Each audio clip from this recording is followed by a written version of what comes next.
అంటే ఇక్కడ సెగ్మెంట్ 1 13,511 కోట్లు రఫ్గా, సెగ్మెంట్ 2 28,560 కోట్లు, సెగ్మెంట్ 3 38,041 కోట్లు, దగ్గర దగ్గర 80,112 కోట్లు రఫ్గా అవుతుంది. దీంట్లో మీరు చూస్తే తాడిపూడి నుంచి 1,400 నుంచి 10,000 క్యూసిక్స్ ఆఫ్ వాటర్, ఆర్ఎంసీ నుంచి ఏదైతే పోలవరం రైట్ మెయిన్ కెనాల్లో 28,000 క్యూసిక్స్ ఆఫ్ వాటర్. ఇక్కడ కృష్ణా డెల్టా పూర్తిగా నీళ్ళిచ్చే అవకాశం వస్తుంది. ఆడ నుంచి నాగార్జునసాగర్ తీసుకెళ్తాం, వెలుగొండలో వాడుకునే అవకాశం ఉంటుంది, బొల్లాపల్లో నీళ్లు పెట్టుకోవచ్చు. అప్పుడు 5 రిజర్వాయర్స్ పైన ఉంటాయి, మళ్ళీ 4 ఉంటాయి. పోలవరం ఇక్కడికి వచ్చే కొందికి పులిచింతల, బొల్లాపల్లి, నాగార్జునసాగర్, శ్రీశైలం, ఇక్కడ ప్రకాశం బ్యారేజ్. అప్పుడు ఏ మాత్రం ఆపరేషన్ ఆ పక్క మీరు చూస్తే పోలవరం పైన సీలేరు పోలవరం అక్కడ ఉంటుంది. అక్కడ కిందికి వచ్చే కొందికి ఏదైతే బ్యారేజ్ కాటన్ బ్యారేజ్ అక్కడ వస్తుంది. ఇవన్నీ కూడా ఎక్కడికక్కడ నెట్వర్కింగ్. అక్కడి నుంచి మీరు పోతే Banakacherla is the gateway of Rayalaseema. అక్కడి నుంచి హంద్రీనేవా, తెలుగు గంగా, ఎస్ఆర్బీసీ, లేకపోతే కేసీ కెనాల్ అన్నింటికి కూడా కనెక్ట్ చేయొచ్చు. అటు గండికోటకి వెళ్తుంది, లేకపోతే సోమశిలకి వెళ్తుంది, ఇక్కడ చిత్తూరు కుప్పానికి వస్తుంది, తిరుపతికి అక్కడి నుంచి కందలేరు నుంచి సోమశిల స్వర్ణముఖి వల్ల తిరుపతికి వస్తుంది బాలాజీ రిజర్వాయర్కి. So it is a big network. అటు సైడు ఇటు సైడు ఏ పక్క తీసుకున్న వచ్చే అవకాశం ఉంటుంది. అయితే ఈ 3 సెగ్మెంట్స్ ఇంపార్టెంట్. దీనికి మినిమం 80,000 కోట్ల నుంచి ఒక 90,000 కోట్లు అవుతాయి. ఇంకొక ప్రాబ్లం కూడా ఉంది. ఎవ్రీ 5 years 40% కాస్ట్ పెరుగుతుంది. 10 years అయితే 80-90% పెరుగుతుంది. ఇప్పుడు 80,000 కోట్లు రేపు రాబోయే రోజుల్లో 10 ఏళ్ళు కానీ వదిలిపెడితే 1,60,000 కోట్లు అవుతుంది. అప్పుడు డిటర్మినేషన్ ఉండాలి, చేసే శక్తి ఉండాలి, ఆ పట్టుదల ఉండాలి. ఆ తర్వాత కానీ ఒక 10 ఏళ్ళు వెయిట్ చేస్తే 3,50,000 కోట్లు అవుతుంది. దీనివల్ల వచ్చే ఆదాయం కూడా పోతుంది. ఇప్పుడు ఈ ప్రాజెక్టు పూర్తి చేస్తే ఆదాయం వస్తుంది, అగ్రికల్చర్ వస్తుంది, ఇండస్ట్రీ వస్తుంది, ఆదాయం వస్తుంది, వేరియస్ లాభాలు ఉంటాయి. నెక్స్ట్ ఇక్కడ మీకు ఒక ఫ్లో చార్ట్ చూపించాం. ఇది పోలవరం డ్యామ్. ఇక్కడి నుంచి నేరుగా పోలవరం నుంచి కృష్ణా రివర్కి తీసుకురావడం. ఇక్కడ కృష్ణా రివర్లో ఇది నేను ముందు చూపించినటువంటి తాటిపూడి కాలువ.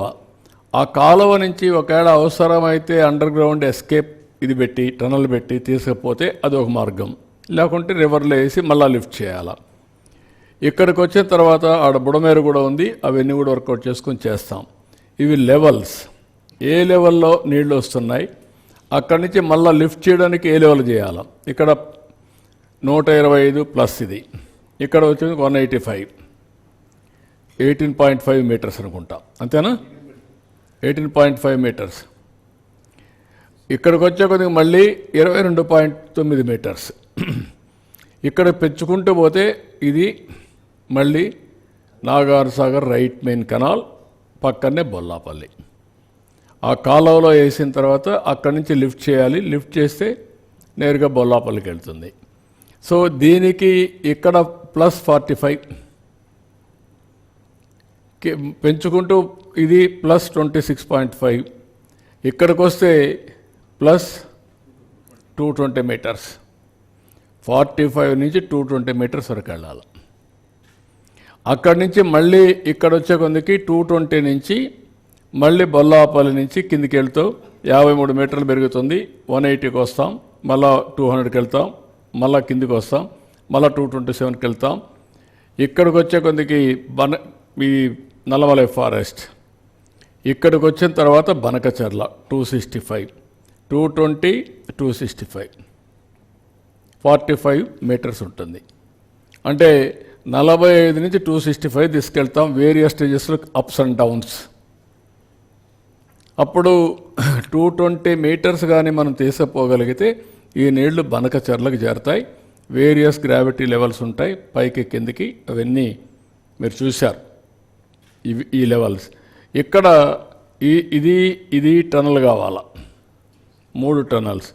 ఇవన్నీ లిఫ్ట్ కావాలా, 1 2 3 1 2 3 4 5 6 లిఫ్ట్లు కావాలి. లిఫ్ట్లు ఉన్నాయి, టనల్స్ ఉన్నాయి, గ్రావిటీ. ఇది వేరియస్ కాంబినేషన్స్తో ఇది పూర్తయ్యే పరిస్థితి వస్తుంది. నెక్స్ట్ ఇక్కడికి వచ్చినప్పుడు సెయిలెంట్ ఫీచర్స్ ఆఫ్ గోదావరి బనకచర్ల మీరు చూస్తే segment 1 discharge 38,000 cusecs of water, length of gravity canal 187 + 21 loop, lifts 1, tunnel length 10, pipe line 0.5, cost వచ్చి 13,511 కోట్లు. యాజ్ ఆన్ టుడే మేము కాస్ట్ ఎఫెక్టివ్గా ఆలోచిస్తే ఇది సెగ్మెంట్ 2 24,000 క్యూసిక్స్ డిశ్చార్జ్, 84 కిలోమీటర్లు. అది కూడా నాగార్ సాగర్ కంటే ముందు నాగార్ సాగర్ రైట్ మెయిన్ కెనాల్లో ఒక 20 కిలోమీటర్స్ ముందే అక్కడ నీళ్లు వదిలిపెట్టే పరిస్థితి వస్తుంది. Lifts 6, tunnels lungs 1.2, pipe line 13.5, cost 24-25 ప్రకారం 28,560 కోట్లు.